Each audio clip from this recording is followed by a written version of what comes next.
Sir અમારી ફરિયાદ છે કે અમે બધા ભેગા નોકરી કરીએ છીએ. મીનાબા અમારી ફેસિલિટેટર છે અને હું ફાતમાબેન મુબારક જત ફુલરાની આશા વાકર બેન છું. મીનાબા અમારી સાથે છે. તો અમે ત્રણ બેનનું તો ત્યારે જાહેર જ માં હતા, હજી પણ અમે જાહેરમાં જ છીએ. અમે એવું કઈ નથી કે નોકરી હાલી જશે કે આ શું થશે. આવી રીતે આવી મીનાબા અમે રાખ્યા છે આ પ્રકરણ. તો આમાં કદાચ એવું લાગે કે એને કાઢશું તો એ વિચારે કે આવી રીતે કોઈને કઢાવે નહીં, બરાબર. અને આવી રીતે માનસિક આ ત્રાસ આપે એનું કારણ શું?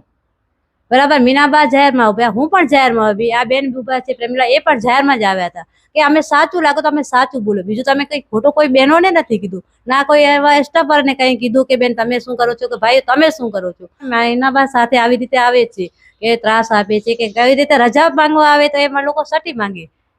બીજા કોઈ દિવસ પહેલા સટી માંગ્યો હતો કોઈ દિવસ?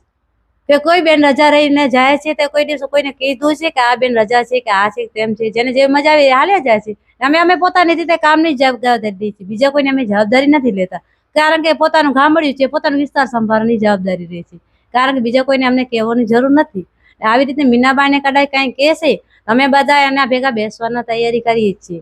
કારણ કે આ વધારે વાત આગળ ન જાય ત્યાંની સમય કહીએ છીએ કે આ વાત અહીંયાથી પૂરી કરો. અમારી વધારે એ કે સાહેબ ને જાગો આવે છે મીનાબા સાથે છે, સમજ્યા? કે મીનાબા જેવી રીતે કરશે એવી રીતે મીનાબા સાથે અમે સંપર્કમાં છીએ.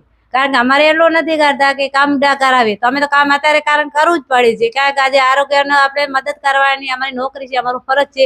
તો જેમ આગે દોડાવે એ અમે દોડી જ જઈએ છીએ. ગમે બપોર હોય ને ખપે સાંજ હોય ને ખપે સવાર હોય, ગમે ત્યારે કે એટલે અમે તો જઈએ છીએ. કારણ કે અમારું ફરજ પ્રમાણે છે, અમારી નોકરી પર છે. અમને એવું નથી લાગતું કે અમારી નોકરીની વજહ કોઈ ગરીબ માણસની હેલ્પ ન થાય, એટલા માટે અમે ત્યારે જઈએ જ છીએ. પણ મીનાબા સાથે વધારે થોડોક ત્રાસ આપે છે, તો મીનાબા જેવી રીતે કરશે એવી રીતે અમે અમારા ભેગા સપોર્ટમાં ઉભવાના છીએ. તે મીનાબાને પણ હેરાનગતિ છે, તો એ પ્રમાણે અમે મીનાબા જ્યાં રહેશે અમે મીનાબેન જોડે સાથે જ રહેવાના છીએ. જે નોકરીનો કે એમ નથી ત્રાસ કે અમે નોકરીમાં કાઢશે તો અમે કાંઈ વાંધો નહીં, પણ બેનને જો હેરાનગતિ થાય એ અમારી માટે હેરાનગતિ જ છે. એની સંખ્યા અમે કરી આપશું. જો અમારે બહેનો છે આશા વર્કર છે કે એ લોકોને મેં વાત કરી અને અમે જે બની શકશે એને બનાવશું. અને નહીં તો અમે તો બેસવાના જ છીએ. અમારે તો 3 બહેનોને બેસવાના છે. અમે તો જાહેરમાં થઈ ગયા છીએ અને અત્યારે જાહેરમાં જ છીએ. 16 વર્ષથી 17 વર્ષથી નોકરી જ કરું છું. ત્યાં દોડવાનું જ છે, આશા વર્કરને દોડવાનું છે. કાંઈ બી કામગીરી હોય તો આ લઈ આવજો, તે લઈ આવજો, સર્વે કરજો, સ્લાઇડો લેજો, આવી રીતે કરજો, બધું અમારી ઉપર જ છે.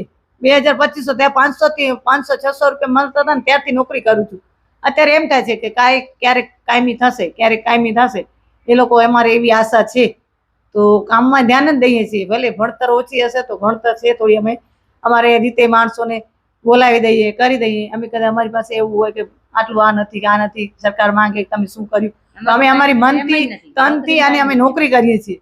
કારણ કે કોઈકને અને જ્યારે ડિલિવરી આવે ત્યારે અમે ડિલિવરીમાં ભુજ સુધી અમે રાતના જઈએ છીએ. કોઈ સરકારી કર્મચારી કોઈ ભેગો નથી આવતો, અમે જઈએ છીએ. આશા વર્કર જ જાય છે. 2-2, 3-3 દિવસ રોકાવાનું તો રોકાય છે. પછી જ્યારે સગર્ભા હોય ત્યારથી કરીને એની ડિલિવરી સુધી બાળક સુધી અમારે જ દોડવાનું છે.